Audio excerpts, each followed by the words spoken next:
Salut à tous! Donc aujourd'hui je reviens avec une vidéo un petit peu spéciale qui m'a été très demandée, donc elle m'a pris pas mal de temps, donc j'espère qu'elle vous plaira. Il s'agit de la vidéo Get Ready With Me qui consiste à vous montrer comment je me prépare, voilà ma petite routine complète. Donc c'est parti! Alors pour le matin c'est hyper simple, je vais au plus rapide, donc j'utilise sur un bout de coton de la solution micellaire de Bioderma, donc avec le bouchon vert que j'utilise sur tout le visage.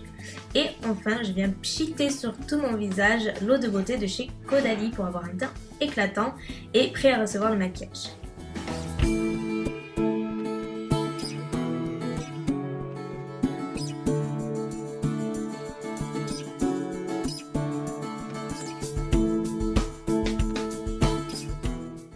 Donc parlant de maquillage, je commence par appliquer mon fond de teint chouchou, le Vitalumière Aqua de Chanel en teinte B30. Donc j'en applique un petit peu sur le dos de ma main et je viens le travailler au doigt tout simplement. Enfin, je trouve que c'est la meilleure application et le meilleur résultat. J'applique un petit peu de correcteur Kiko sur les rougeurs et là où j'ai quelques imperfections, bien que là je n'en ai pas beaucoup, mais j'ai quelques petites rougeurs par-ci par-là, donc ça va les camoufler. Et pour l'anti-cerne, j'utilise toujours celui de collection de mie, le Lasting Perfection, que j'applique avec l'embout et que je viens tapoter avec le doigt, tout simplement. Bien sûr, hors de question de faire mon teint sans faire mes sourcils avant, donc pour cela j'utilise le kit de chez Anastasia, donc je commence par la tête du sourcil et je les redessine ainsi afin de combler un petit peu les trous. Pour fixer le tout, j'utilise ma poudre libre de chez Laura Mercier parce que je trouve que c'est celle qui convient le mieux avec le fond de teint dans la mesure où elle se fond réellement au fond de teint sans faire un effet poudre et c'est ce que j'aime beaucoup. Donc je l'applique uniquement sur la zone T et un petit peu là où j'ai mis l'anti-cerne pour bien fixer l'ensemble. On reste dans l'étape fixation disons et je vais utiliser mon gel à sourcils de chez Anastasia toujours afin de fixer mes sourcils. On passe au maquillage des yeux, bien sûr j'utilise ma base à paupières de chez NARS que j'applique sur l'ensemble de ma paupière et que je viens étaler au doigt. Je commence par appliquer le fard Patina de chez MAC qui est un genre de chair un petit peu mordoré sur l'ensemble de ma paupière. Puis je l'accompagne du fard Wedge qui est un taupe très clair, mat, que je viens placer dans le creux pour plus de définition. Et bien sûr, je viens estomper le fard Wedge en restant bien sur les bords. Côté highlight, je viens commencer par appliquer le fard brûlé qui est un chair totalement mat que je viens placer sous le sourcil afin de bien blender l'ensemble. Et je viens l'accompagner du fard Rice Pepper qui est aussi un chair mais un peu plus irisé, donc je vais l'appliquer toujours par-dessus brûlé mais pour avoir un côté un petit peu plus lumineux, très légèrement. Je termine le look avec mon crayon colle Bobbi Brown en teinte chocolat que je viens appliquer sur le ras des cils supérieur pour donner un effet de liner mais que je vais flouter par la suite pour un effet un petit peu plus décontracté on va dire. Et comme toujours je viens appliquer mon crayon Topaz de chez Stila qui est en couleur chair dans la muqueuse inférieure. Je recourbe un petit peu mes cils. Puis j'applique le mascara Volume by Night de chez Une sur l'ensemble de mes cils forcément. On enchaîne avec le blush, donc j'utilise le blush Margin de chez MAC qui est un pêche mais très bronze et assez lumineux. Et bien sûr je n'oublie pas d'estomper puisque c'est un blush qui marque assez facilement et qui est très pigmenté. Et enfin on termine avec la touche finale qui est un peu la touche essentielle à mon look du jour puisque j'ajoute le rouge à lèvres Diva de MAC qui est un rouge bordeaux assez foncé et surtout très intense. Et pour terminer, j'ajoute le vaporisateur Deslick pour tout le visage qui va m'assurer un teint sans brillance et qui ne devrait pas trop bouger tout le long de la journée. Et voilà le travail! On passe donc aux cheveux, comme vous le voyez j'ai les cheveux assez épais et plutôt difficiles à dompter donc pour cela je vais les lisser tout simplement. Donc avant de les lisser je pense à les protéger avec mon spray de chez Tresemmé que j'applique sur l'ensemble de ma chevelure et j'insiste bien sur les pointes.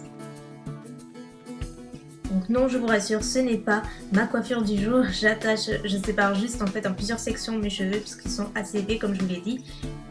Et donc bien évidemment on passe au lissage, donc pour cela j'utilise toujours le même fer à lisser GHD et je vais le faire en 3 fois puisque j'ai séparé mes cheveux en 3 sections.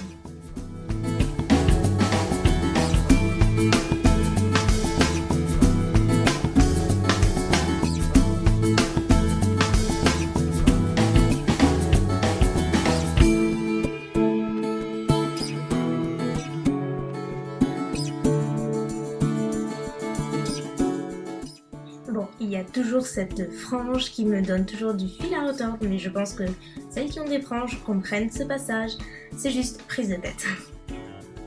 Et pour terminer mon brushing, j'utilise l'huile Crystallis de chez Kerastase, donc que je viens chauffer dans la paume de ma main et j'en applique principalement sur les longueurs et ça va les rendre ultra brillants, très doux et en même temps ça les hydrate également et ce produit est génial.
Voilà, c'est terminé, je suis prête, donc je vais vous laisser. J'espère que cette vidéo vous aura plu. Et si vous en voulez davantage, n'hésitez pas à demander. A très bientôt, bisous.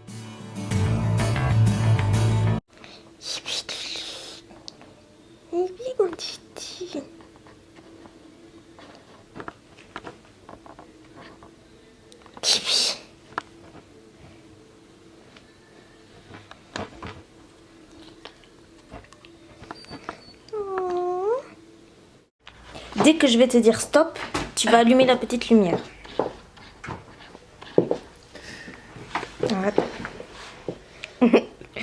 Qu'est-ce qu'elle fait? Stop.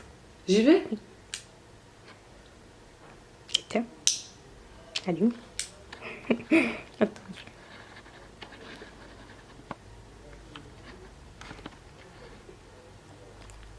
1, 2, 3, éteins.